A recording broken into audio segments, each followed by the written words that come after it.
Welcome to Lead Today with me, Kalina.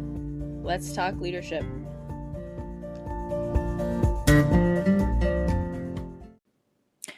This episode would not be possible without Anchor. It's free and the easiest way to make a podcast. They're creation tools that allow you to record and edit your podcast right from your phone or computer. Anchor will distribute your podcast for you so it can be heard on Spotify, Apple Podcasts, and many more. You can make money from your podcast with no minimum listenership. It's everything you need to make a podcast in one place. So, download the free Anchor app or go to anchor.fm to get started.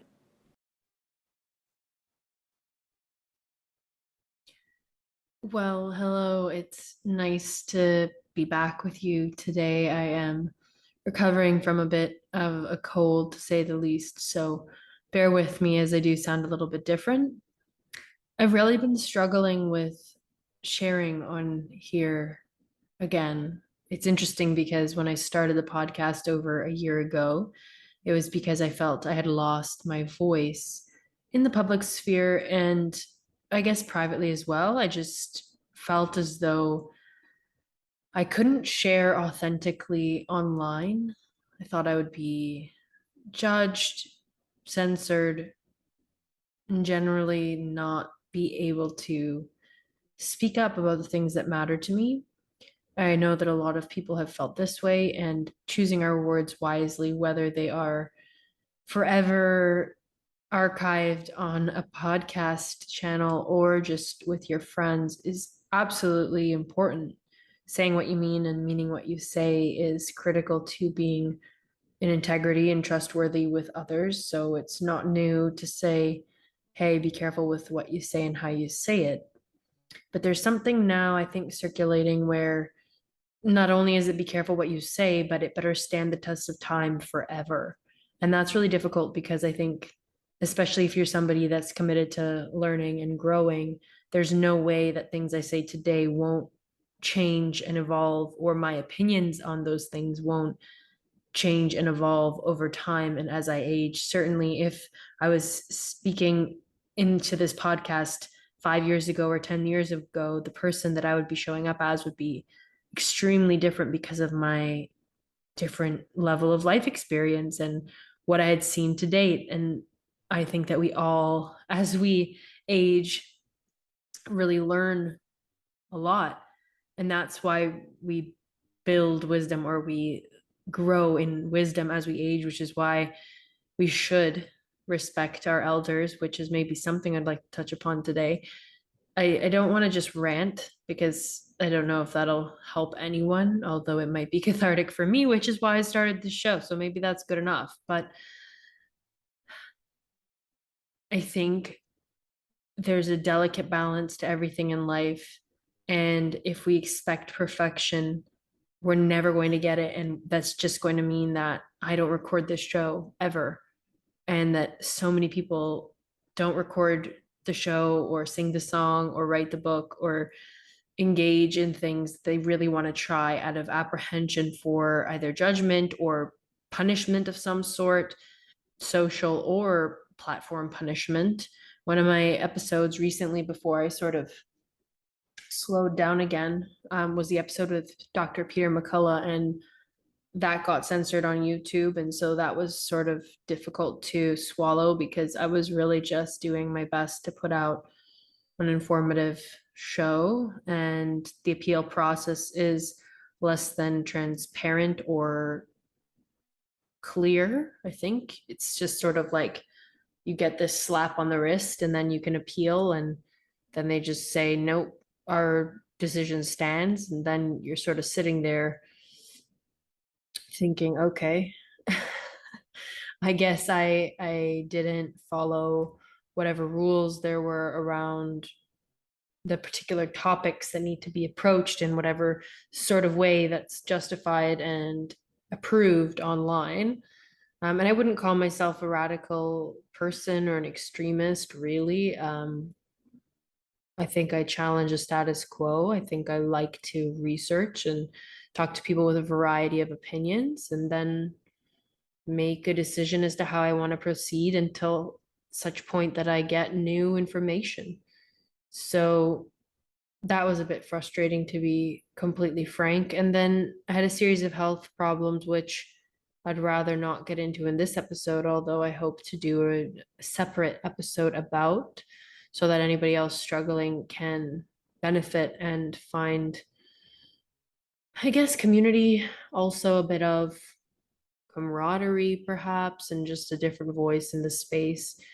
So you can look out for those episodes upcoming. And another exciting thing would be my book, which is coming out in November of this year.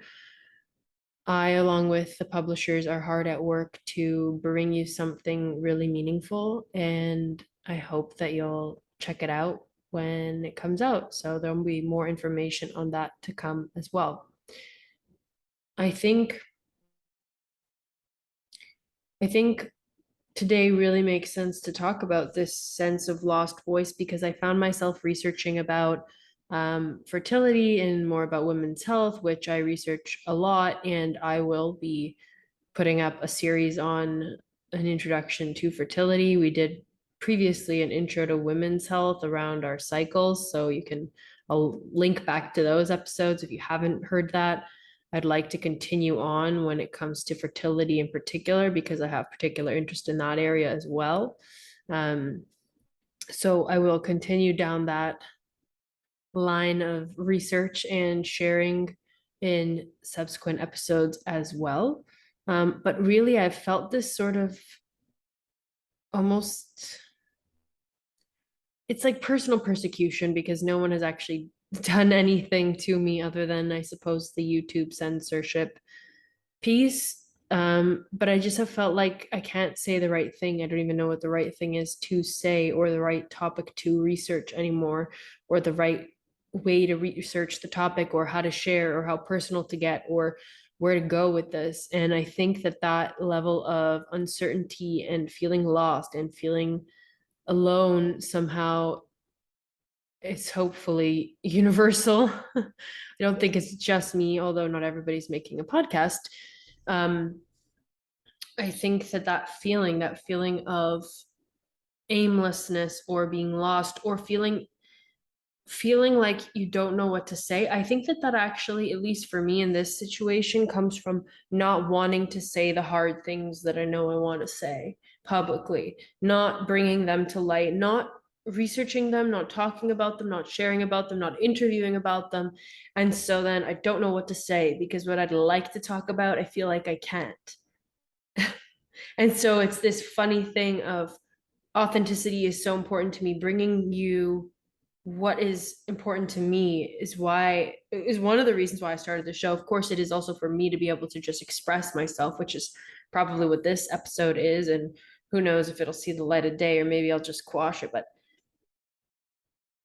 it's so interesting, as somebody that I would say historically was so extroverted and willing to speak up and willing to speak my mind. And I've been taught that my whole life. It's been also just my core personality has been to speak my mind. And yet in recent months, with difficult things showing up at my door, I think I really shut down. And that's sad, because this is one of the biggest sources of joy in my life, is being able to share with you and be here with you and see that people listen and get questions and help people with this content. And yet this big part of myself, which is a storyteller, communicator, talker, all of you know I'm a talker, has been sort of quelled in me. And that really does make me sad. And I wonder, where it all sparked, where does it all come from? And I think that most of it is external. And so I think if we continue down that line of thinking, it's judgment. And who doesn't self-censor or self-judge? And it's a good thing, right, to question ourselves and say, okay, am I putting out something that I feel good about? And is this true for me? Is this authentic for me? Am I being real with these people as I talk, or not? And to keep kind of coming up against your own conscience as you put things out into the world. Similarly with my book, right? I've been in this huge process of editing and rereading what I had written months and months ago. It's like, no, this is crap. I don't like this. I don't agree with this anymore. This is sloppy or lazy, or I don't, So going through it and really just being willing to pluck the weeds, if you will, of what I've created. Now, of course, when you're creating, you just need to throw stuff at the wall, get it all out there so that you can do the weeding or the trimming and really check in with what's going on. And okay, here's what I put here on the page, and now I'm going to reduce it to the best and distill it to the best 10% of what I wrote. That's a natural process. I think with podcasting, you sort of, I mean, I could edit this episode, right? But how much of it am I going to edit out? And then what am I left with? And how much is it authentic? And the whole point of this is long form.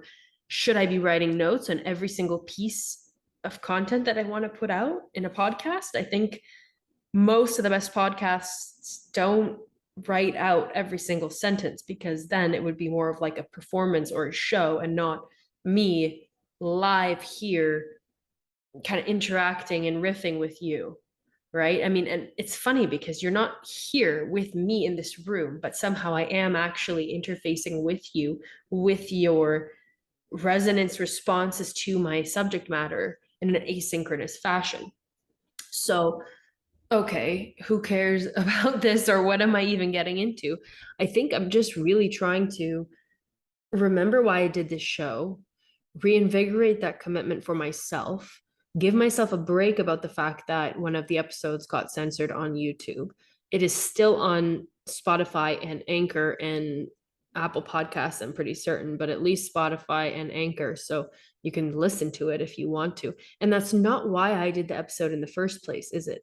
I think that's really important for me to remember, is that I'm not doing these episodes necessarily only so that you can listen to them. That interview was beneficial for me, whether or not people see it. Now, will I edit that episode and try to put it up again without the parts that were salacious or potentially worthy of censorship, or at least deemed to be worthy of censorship? Yeah, maybe. And what about when I don't feel like doing this show? What then? It's a good question. What about when you don't feel like doing the things that normally bring you joy or normally bring you a level of satisfaction? Well, one thing is definitely batching content. So when you do feel like doing it, it's much easier to do 6, 5, 3, 1, 2 episodes at a time. So if you more than one, hopefully, if you can do, because then you can put the other content out when you're not feeling like being, let's say, public when it comes to this type of endeavor. Or writing, you can batch writing, so you don't, if you want to take a step away from your artistic work, sometimes it's nice to take a step back. I know with my book, it was really good to just do a big push and read a lot of it, and then sort of take a step back and say, okay, I'm going to just take a couple days away from this. It was especially nice to hand it off to my editor, because then I don't have to look at it for a few days and I can then look at it with fresh eyes. I think a cliche thing, but really useful, is to get outside. Like sunlight and being outdoors, sitting on this laptop, I think can get into this sort of weird four-walled room, just feeling isolated and alone and not in touch with what it is that I want to be sharing, which is my heart with you and my true experience of this life. So, authenticity, how does that get mixed with feeling censored or shut down? I think, yes, there are these external forces that can, yes or no my content, but the reality is the more content you put out, they're not going to say no to all of it, I imagine. And it is also dependent on the subject matter. So that's sort of sad in a sense, isn't it? If you think about, okay, there are things that I might like to say, but I can't say them because they will be censored.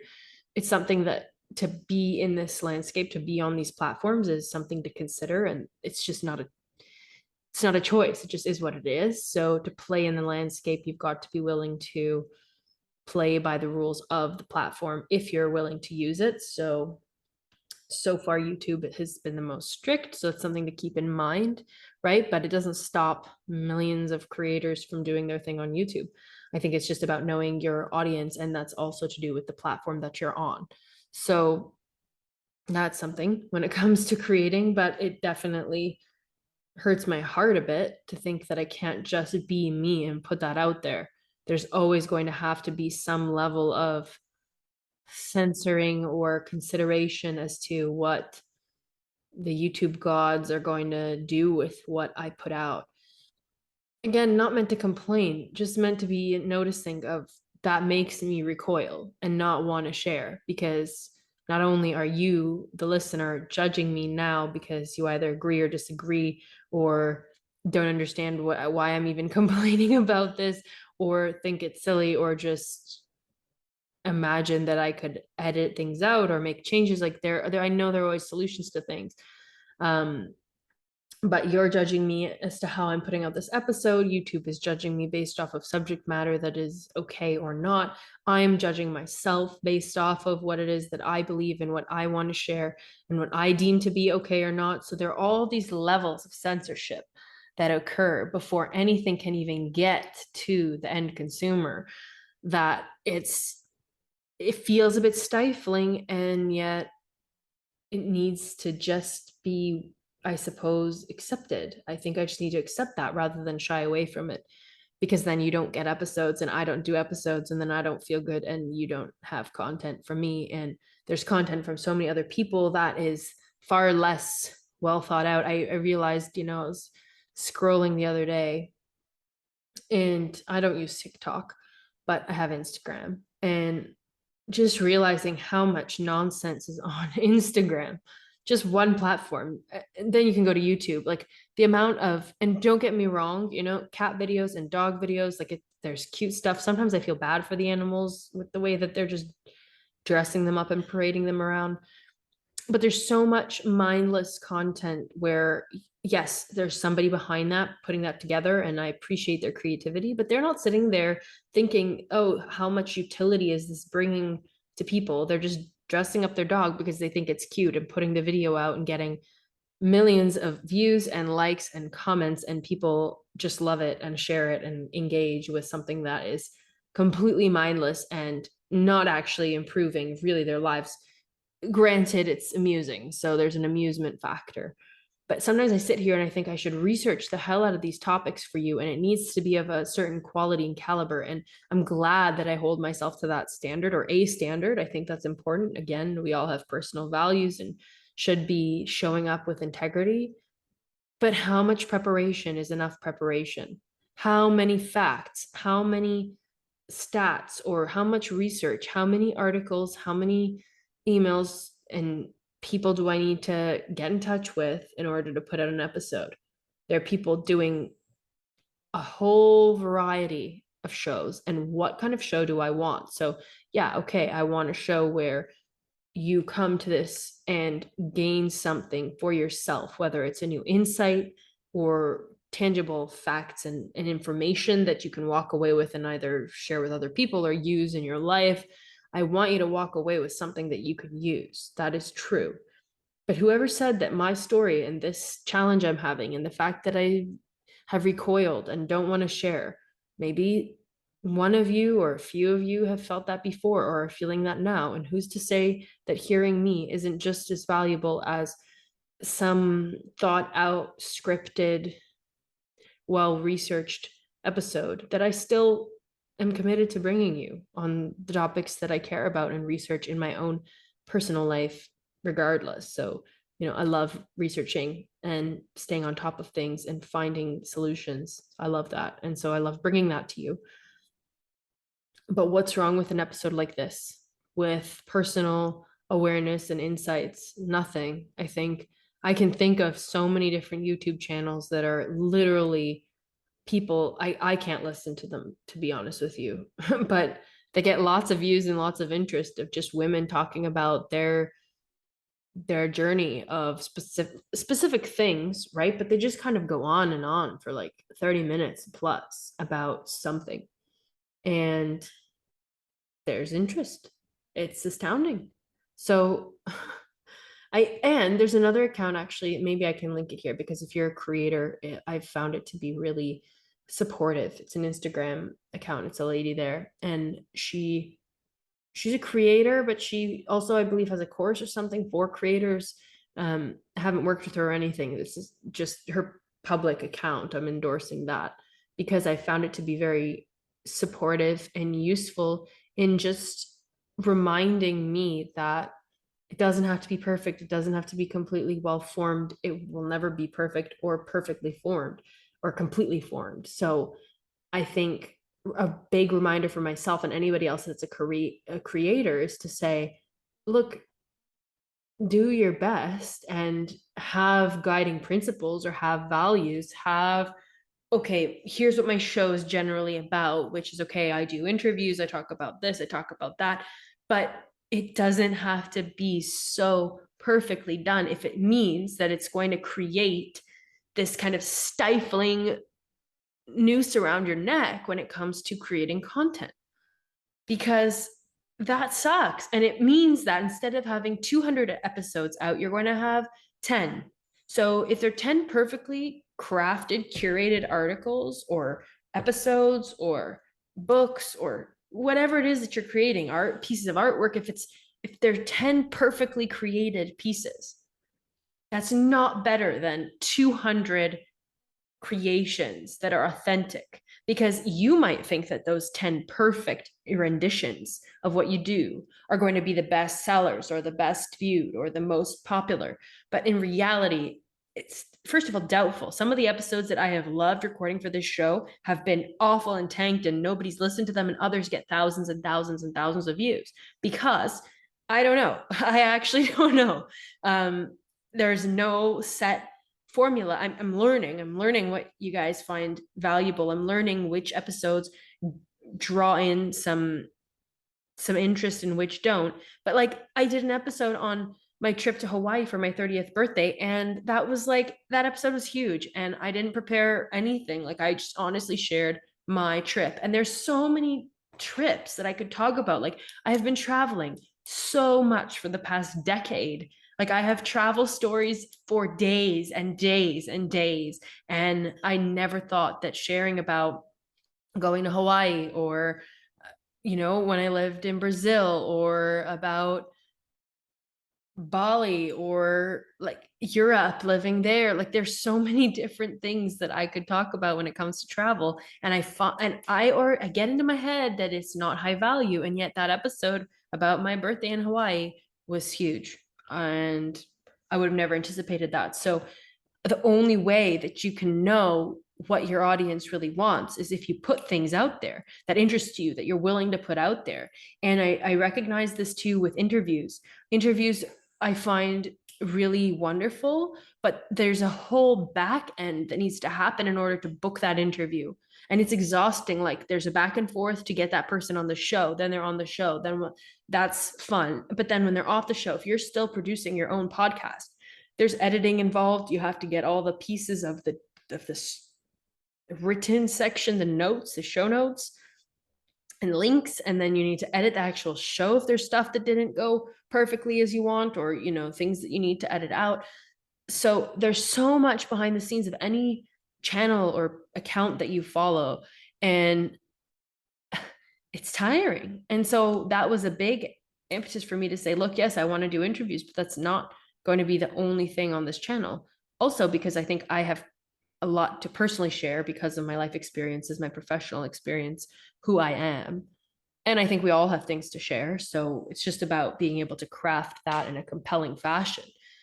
I am not saying I'm perfect at that, but I think there's a mix of, okay, what kind of content am I willing to create day in, day out? And what is it that people are listening to? And then I suppose also, what will people pay for if you're trying to monetize? So that intersection of those three things is really critical, because if you're not willing to make the content in that format, which I enjoy this format, right? So I'm willing to make the content, but even, right? So before, the show was just audio. Now I use video because I put it on YouTube. I don't particularly love being on video. I don't necessarily want to be on video every episode. Sometimes I like to sit on the couch and be comfortable and just have the microphone and speak into it and not look at myself.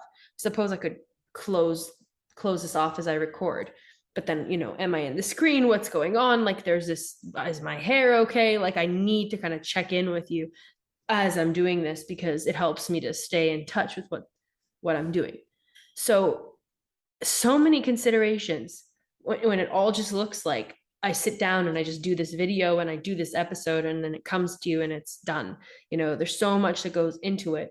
And I think the judgment has been such a big piece of me just saying, I don't know what to say anymore. I don't know what to say to these people anymore. I don't know how to say it. I don't know if they even want to hear it. I don't know if I have the courage to share some of the hardest parts of my life publicly.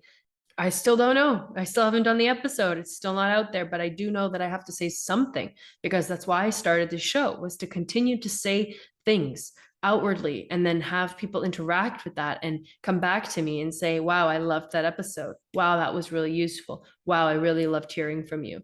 Those texts, messages, emails, they are the reason that I continue to do this show, alongside it really being gratifying for me. And this show and the guests that have been on it have completely changed my life. I mean, completely changed my life, from the insights that I've gathered, from the friendships that I've made because of the guests on my show. It has been life-changing, and I'm so grateful for that. And to just allow my insecurities to stop me when there's so much more to be said, so much more to be done, is just sad and wrong. And I get that. So I don't know if you're struggling to put out a podcast episode, or if you're struggling with feeling like you just aren't creating or aren't being the person you want to be, even in your own life, without a podcast and without a show or creative outlet. Although I would highly, highly recommend some format of creative expression that gets it out from in your head out into the world, because that makes a difference. It's this episode, these thoughts have been swirling in my mind for months, and I haven't been able to allow myself to articulate them. Nobody was stopping me except for myself. And we hear that, right? Like, your biggest enemy or your biggest critic is you, like all these cliche kind of little posts. We know that. But it's true, and it actually impedes our daily actions. And when it's stopping you from doing things, when the thoughts in your mind are hindering your interaction with the real world, with others in the world, with others, animals or beings, or just the real world, when your mind is stopping you from interacting with the real world, I think that there's a serious issue there. Not to like make it clinical or diagnose somebody with an issue, or myself. I think that's another problem. It's okay, we all go through phases of this, and it doesn't mean you have a big issue. Maybe you do. Like, I'm not here to, but for me, it's like, this has been impeding my ability to bring you this show. The way I've been thinking has been stopping me from bringing you this show.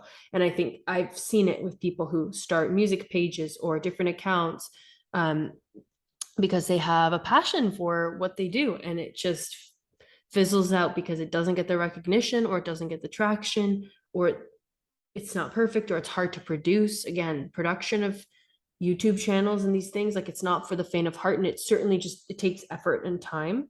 Not getting external recognition or appreciation, which I'm grateful that people actually listen to me and will take the time to listen to this.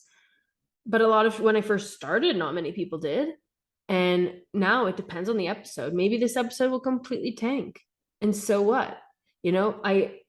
So I listen to the Joe Rogan podcast sometimes, and I find myself being critical of it because a lot of the episodes are Joe, and he's a comedian and was a fighter. I don't think he fights anymore, but was a fighter, and he's in the UFC space. And so a lot of his episodes will be comedians, or they'll be fighters, or a mix of that type of content, and I really don't care. And that's just me. I don't really care to listen to a comedian and Joe. I suppose they're both comedians, but the subject matter of those conversations for 3 hours doesn't appeal to me. But then every once in a while, there will be an episode with somebody really great or interesting to me, subject matter that I'm interested in. I'm listening to one episode about stem cells. It's like, okay, I want to hear about this. So does that make his show and all the other episodes irrelevant because one listener doesn't care? Obviously not. There are millions of people listening. And it's because he has continued authentically to do his show in his way, how he wants to do it, with the people that he wants to talk to. he finds them interesting. So he'll sit there for 3 hours and talk, right? It's like that's all that matters in a sense, because the authenticity is what's the draw to the show. And maybe some episodes do less views than others. And sure, the heavy hitter guests that everybody wants to hear from in the mainstream will get more than the random comedian that he brings on because he personally thinks they're funny. But it doesn't mean you shouldn't do the episodes with the comedian and just do these heavy hitting public figures that will definitely get views because that's who he should interview. I think that would lessen the show and lessen his approach and maybe even his passion and interest in the show. So maybe I need to do episodes like this sometimes so that I don't feel guilty about falling behind in episodes and then don't do anything, or start censoring myself so much that nothing gets put out because I don't feel I know what to say, even though I do know what I want to say. And I'm just scared of saying it. And maybe not. Maybe this episode won't work out so well and no one will like it. That's also fine. But I think it's been a huge load off to just share this and get a phone call while I am. Sorry. And maybe it gives you something, maybe something that you really wanted to do that you've put off to the side. Maybe it's a reminder for you to pick it back up again because it was or is important to you. And whatever that voice in your head is saying that's stopping you from doing it, maybe doing it is more important than letting that voice win. So I really hope that this brought you something. It certainly has reminded me of why I'm here and why I do this. And I really appreciate you for listening and being here. And please do look out for new episodes. They do come out every Monday as long as I'm healthy, and able to do so.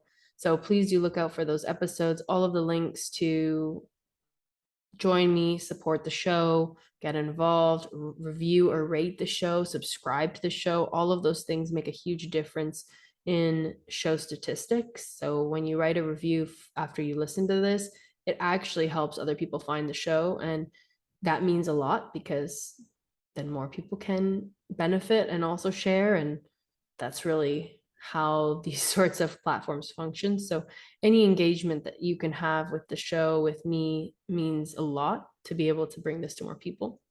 And please do go out and share your creations, whatever they are, even if they're not artistic. We all need more of it. There's so much space for more creation, even if it seems like YouTube and Instagram and all these platforms are saturated. There are people that are needing what you do and how you do it in your special way. And that's a huge reminder to myself as well, that there are people that enjoy listening to me and how I do things and the way that I bring this information right now to the world. So it's just a reminder right back at you to create whatever it is that you enjoy doing, and the people will come. So see you another time real soon, and take good care.